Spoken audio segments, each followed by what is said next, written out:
Bandang mga alas 4 po ng hapon, bigla hong lumaki. Hanggang ngayon po, hindi na po ito humupad. Diretso po yung kanyang pagtaas.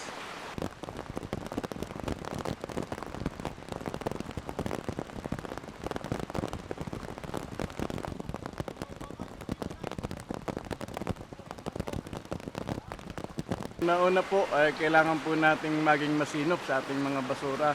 Kailangan po natin itong isegregate at maitapon sa tamang lugar. Ganon din po, magkaroon po din tayo ng pagtatanim ng mga puno at iwasan po natin yung mga pagpuputol.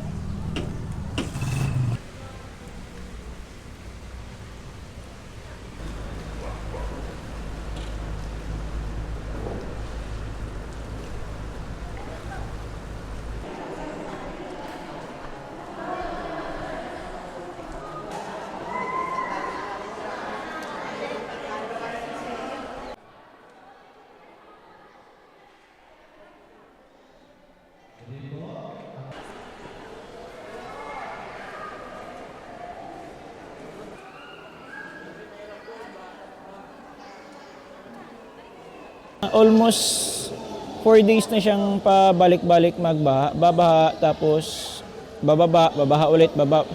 Tapos actually, yun yung last night na, yung last day, kahapon, mga 11 siguro, yun talaga yung kasagsagan ng pagtaas niya. And then hanggang tumaas ng tumaas, hanggang sa tawag doon,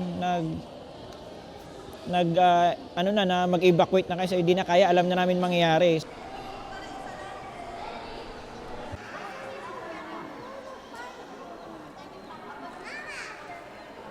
Nag-start po tumaas yung tubig ng 10:40 AM. Hanggang buong maghapon, buong magdamag na siya. Hindi na bumaba. Hanggang tumaas ng second floor yung tubig. Kaya nagdesisyon na rin po kami na rescue para maging safe lang din yung family.